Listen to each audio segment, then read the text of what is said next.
Bien, Faut alors, bien que ça serve à quelque chose. Voilà. De temps en temps. on vous appelle... Genève, hiver 2003. Dans une clinique discrète, loin des palais et des drapeaux, naît une enfant portant un nom qui a autrefois régné sur une nation entière. Elle s'appelle Vittoria. 3 ans plus tard, une seconde fille, Luisa, vient agrandir la lignée. Leur père descend des rois d'Italie. Leur mère est une actrice française reconnue. Sur le papier, tout ressemble à un conte moderne. Mais que reste-t-il d'un héritage royal quand la monarchie n'existe plus ? Grandir avec un nom chargé d'histoire, est-ce une protection ou un poids silencieux ? Alors, qu'est-il réellement arrivé aux 2 enfants d'Emmanuel Philibert ? Avant même que leur prénom ne soit connu du grand public, Vittoria et Luisa naissent dans un décor chargé d'histoire. Leur père, Emmanuel Philibert, est l'héritier d'une des dynasties les plus anciennes d'Europe. La maison de Savoie a porté des couronnes, dirigé des armées, unifié l'Italie.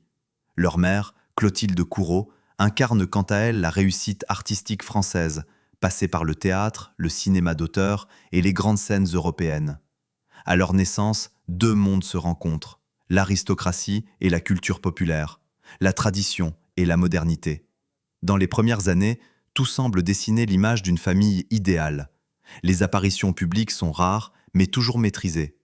Emmanuel Philibert parle de ses filles avec fierté, évoquant une éducation ouverte, internationale, loin des rigidités du passé. Clotilde Courreau insiste, elle, sur la normalité. Pas de palais, pas de cérémonial quotidien. Les enfants grandissent entre la Suisse et la France, dans un environnement protégé, mais conscient de son histoire. Aux yeux du public, cette retenue renforce le mythe. 2 enfants royaux que l'on ne voit presque jamais. 2 silhouettes discrètes derrière un nom immense. La presse évoque une volonté claire. Offrir aux filles ce que la lignée Savoie n'a jamais vraiment connu, une enfance sans projecteur constant. Pourtant, cette discrétion ne signifie pas l'absence de symboles. Dès l'enfance, Vittoria et Luisa portent un héritage invisible. Leur nom précède leur personnalité. Ils racontent une histoire avant qu'elle n'ait pu écrire la leur. Le tournant symbolique survient en 2020. Emmanuel Philibert annonce publiquement que sa fille aînée, Vittoria, sera son héritière dynastique. Un geste fort, une rupture avec des siècles de tradition masculine. Le message est clair, la maison de Savoie doit évoluer ou disparaître. Pour certains historiens, c'est un acte progressiste. Pour d'autres, une décision controversée, car les titres n'ont plus de reconnaissance officielle en Italie. Mais pour Vittoria, encore adolescente, cette annonce change tout. Elle n'est plus seulement une enfant de célébrité, elle devient le visage d'une continuité symbolique. Luisa, plus jeune, reste en retrait, peu d'images, déclarations. Elle incarne l'autre versant de cette famille, celui du silence. Là où Vittoria est associée à l'idée de succession, Luisa représente l'anonymat relatif, presque choisi. 2 sœurs, un même héritage, mais déjà 2 trajectoires perçues comme différentes. À cette époque, la famille apparaît encore unie. Les interviews évoquent l'équilibre. Emmanuel Philibert partage son temps entre ses activités médiatiques en Italie et sa vie privée. Clotilde Courreau continue sa carrière, alternant rôles exigeants et engagements personnels. Ensemble, ils projettent l'image d'un couple capable de concilier notoriété et intimité. Pour leur fille, le monde semble ouvert, stable, lumineux. Mais derrière cette façade harmonieuse, des tensions existent. La pression du nom Savoie n'a jamais disparu. Chaque choix, chaque apparition publique potentielle des enfants suscite des commentaires. Sont-elles françaises, italiennes, suisses, princesses ou citoyennes ordinaires ? Cette ambiguïté nourrit le mythe, mais fragilise aussi l'équilibre familial. Car grandir dans le flou identitaire, même doré, n'est jamais neutre. Le halo de cette période repose donc sur une illusion partagée, celle d'une transmission maîtrisée, celle d'un héritage apaisé. Aux yeux du public, Vittoria et Luisa semblent protégées par l'amour de leurs parents et par la distance soigneusement entretenue avec les scandales du passé. Pourtant, l'histoire des grandes familles montre une constante. Plus l'héritage est lourd, plus la chute peut être brutale. La question commence alors à s'imposer, silencieuse mais insistante. Cette enfance préservée peut-elle durer ? Peut-on porter un nom royal dans un monde républicain sans en payer le prix ? Et surtout, que se passe-t-il lorsque la structure familiale, dernier rempart contre la pression extérieure, commence à se fissurer. L'année 2021 marque un basculement silencieux. Sans communiqué solennel, sans scandale éclatant, une information commence à circuler dans la presse française et italienne.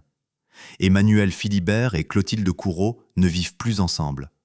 Aucun mot brutal, aucun procès public, juste une réalité nue. La famille que l'on croyait stable se fracture. Pour Vittoria et Luisa, le changement n'est pas théorique, il est quotidien. La séparation n'est pas annoncée comme un drame, mais ses effets sont profonds. Les deux filles restent principalement auprès de leur mère, en France. Le père, lui, continue ses activités en Italie, où il est devenu une figure médiatique à part entière. Deux pays, deux rythmes, deux univers. Ce qui était jusqu'alors une richesse culturelle devient une distance émotionnelle. Et dans les familles célèbres, la distance n'est jamais neutre. Elle est observée, interprétée, commentée. À ce moment précis, Vittoria entre dans l'adolescence. Un âge fragile pour n'importe quel enfant. Mais pour elle, chaque étape se déroule sous le poids d'un symbole. Depuis l'annonce de 2020, son nom est associé à l'idée de succession. Elle n'a rien demandé, mais elle incarne déjà quelque chose de plus grand qu'elle. Dans un monde où la monarchie italienne appartient au passé, elle devient pourtant un repère identitaire pour certains nostalgiques et une curiosité médiatique pour d'autres. Luisa, plus jeune, traverse cette période dans l'ombre. Peu de photos, peu de récits. Mais le silence ne signifie pas l'absence de bouleversement. Les enfants ressentent souvent les ruptures avant de les comprendre. Les déplacements se multiplient. Les repères se déplacent. La maison familiale n'est plus un point fixe, mais une succession de lieux. Autour d'elle, le contexte historique refait surface. Le nom Savoie n'est pas un simple patronyme. Il charrie des controverses anciennes, des débats politiques, des blessures nationales. Le grand-père paternel, Victor Emmanuel de Savoie, a longtemps été associé à des affaires judiciaires et à des polémiques qui ont marqué durablement l'image de la famille. Même si Emmanuel Philibert s'en est publiquement distancé, l'ombre demeure. Et cette ombre atteint, tôt ou tard, les générations suivantes. La presse commence alors à poser des questions, non pas sur la séparation elle-même, mais sur ses conséquences. Que signifie grandir avec un héritage royal quand la cellule familiale se désunit? Qui transmet l'histoire? Qui protège? Qui décide du récit? Dans les interviews, Emmanuel Philibert insiste sur un point. Ces filles doivent rester libres, libres de leur choix, libres de leur avenir. Mais la liberté proclamée suffit-elle à effacer le poids d'un nom? Les apparitions publiques deviennent plus rares encore. Vittoria est parfois évoquée comme un symbole de modernisation dynastique, mais elle n'est presque jamais entendue. Sa voix n'existe pas dans l'espace médiatique. Elle est décrite, interprétée, projetée. Luisa, elle, disparaît quasiment des radars. Deux stratégies ou une même volonté parentale, protéger à tout prix. Mais la protection a ses limites, car l'adolescence est aussi le moment où l'on cherche à se définir par soi-même. Et pour ces deux sœurs, la question identitaire est complexe. Sont-elles françaises par leur mère, italiennes par leur histoire, suisses par leur naissance, princesses par le nom, ou simples citoyennes dans un monde qui ne reconnaît plus les titres? La rupture familiale agit alors comme un révélateur. Elle met à nu ce qui était jusque-là contenu. Le conte moderne se fissure, non pas par un scandale, mais par l'usure, par le temps, par la difficulté de concilier héritage historique et vie contemporaine. Vittoria et Luisa ne sont pas victimes d'un événement brutal.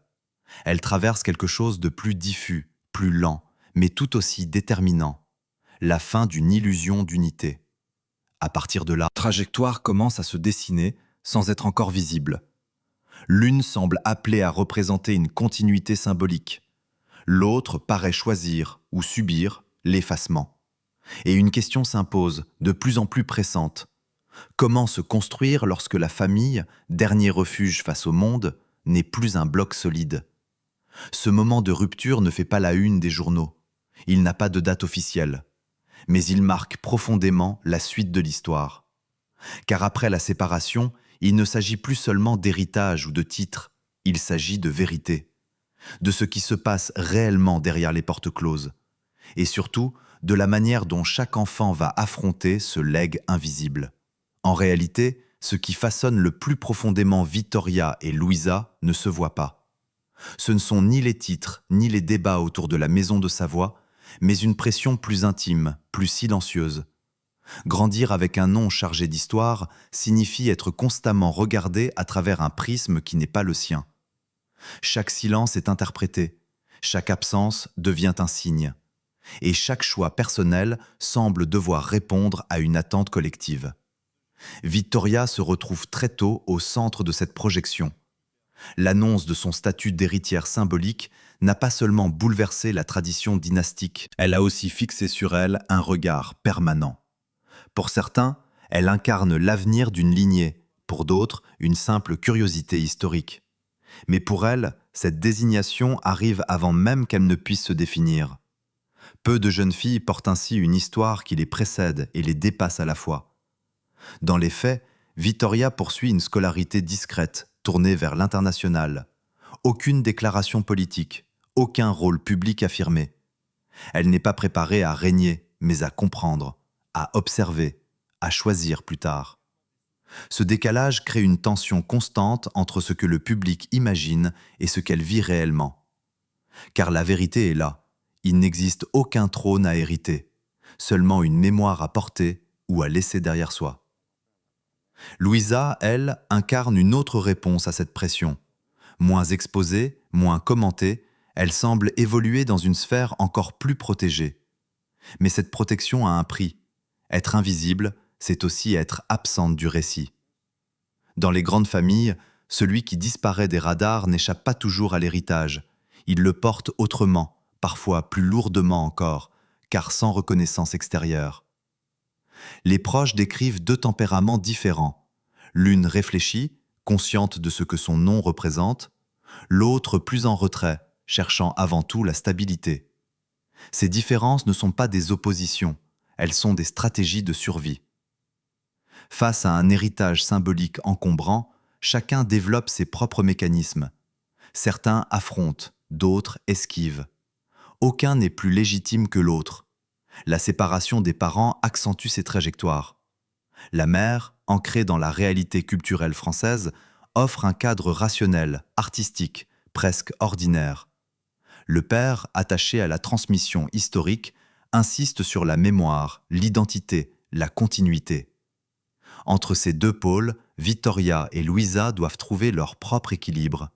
Et ce tiraillement façonne leur rapport au monde. Peu à peu, une vérité s'impose. Le plus grand conflit n'est pas public, il est intérieur. Ce n'est pas la chute d'une dynastie, mais la difficulté d'exister en tant qu'individu lorsque l'on est né symbole. Les deux sœurs ne sont ni en guerre avec leur histoire, ni totalement détachées d'elle. Elles avancent dans une zone grise, faite de respect, de distance et de prudence. La presse se trompe parfois en cherchant un drame visible. Il n'y a ni scandale, ni rébellion spectaculaire. La vérité est plus subtile. Elle réside dans les choix quotidiens, dans le refus de s'exposer, dans la volonté de rester silencieuse là où l'on attendrait un discours. Vittoria et Louisa ne rejettent pas leur héritage, elles le ralentissent. Elles le mettent à distance pour ne pas en être prisonnières. Ainsi, contrairement aux récits classiques de familles royales déchues, leur histoire n'est pas marquée par la chute, mais par la retenue. Une retenue qui interroge. Peut-on préserver un héritage en le taisant? Peut-on honorer un nom sans en faire une identité unique? Et surtout, que reste-t-il d'une dynastie quand ses héritiers choisissent avant tout d'être des personnes ordinaires? Ces questions ne trouvent pas encore de réponse définitive, car Vittoria et Louisa sont toujours en construction. Leur avenir n'est pas écrit. Mais une chose est claire, la vérité de leur parcours n'est pas celle d'une tragédie spectaculaire. C'est celle d'une adaptation lente, consciente, presque invisible. Et c'est précisément cette invisibilité qui en dit le plus long sur le poids réel de leur héritage. Au terme de ce parcours, une évidence s'impose lentement.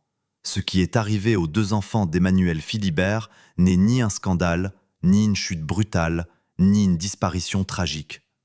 C'est quelque chose de plus discret, mais tout aussi marquant. Vittoria et Louisa ont grandi à l'intérieur d'un paradoxe. Elles portent un nom associé à la grandeur, alors qu'elles évoluent dans un monde qui n'a plus besoin de couronne. Elles héritent d'une histoire sans hériter d'un pouvoir. Et cette contradiction façonne chaque étape de leur vie. Vittoria, désignée comme héritière symbolique, incarne une mémoire plus qu'un avenir politique. Elle ne règne sur rien, mais elle représente encore quelque chose pour ceux qui refusent d'oublier. Sa trajectoire reste ouverte. Elle pourrait un jour assumer ce rôle symbolique, ou au contraire s'en détacher totalement. Rien ne l'y oblige. Et c'est peut-être là la vraie rupture avec le passé. Pour la première fois dans l'histoire de la maison de Savoie, l'héritier peut choisir de ne pas incarner l'héritage. Louisa, de son côté, illustre une autre forme de réponse, le retrait, le silence, l'absence de projection publique. Elle rappelle que tous les enfants nés dans la lumière ne souhaitent pas la conserver. Son parcours, moins visible, pose une question essentielle. Faut-il être vu pour exister, ou au contraire, disparaître pour se protéger? Dans son effacement relatif, Louisa raconte une vérité souvent ignorée. Le poids du nom est parfois plus lourd pour ceux qui ne parlent pas. Leur histoire commune ne se résume donc pas à une transmission ratée ou à une dynastie en déclin. Elle parle d'un déplacement, d'un glissement progressif entre le mythe et l'intime. Emmanuel Philibert a voulu offrir à ses filles la liberté que son propre héritage ne lui a pas toujours permise. Mais cette liberté a un coût. Elle oblige à naviguer sans repère clair entre mémoire familiale et identité personnelle.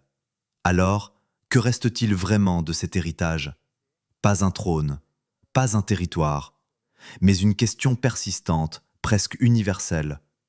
Lorsque l'on est dans une famille célèbre, est-on condamné à prolonger l'histoire ou a-t-on le droit de la refermer? Vittoria et Louisa ne répondent pas frontalement. Elles vivent la question, chaque jour, dans leur choix discret, dans leur distance calculée, dans leur refus du spectaculaire. La réponse au questionnement initial n'est donc ni simple, ni définitive. Ce qui est arrivé aux deux enfants d'Emmanuel Philibert, c'est peut-être ceci. Elles ont hérité d'un nom immense, mais ont choisi, consciemment ou non, de ne pas en faire le centre de leur existence. Leur destin n'est pas tragique, il est silencieux. Et parfois, le silence est la forme la plus lucide de survie. Reste alors une dernière interrogation, laissée en suspens. Porter le nom d'une légende, est-ce une chance rare ou une épreuve invisible que l'on passe toute sa vie à apprivoiser? Dans le cas de Vittoria et Louisa, la réponse n'appartient ni à l'histoire, ni aux archives. Elle leur appartient, à elles seules.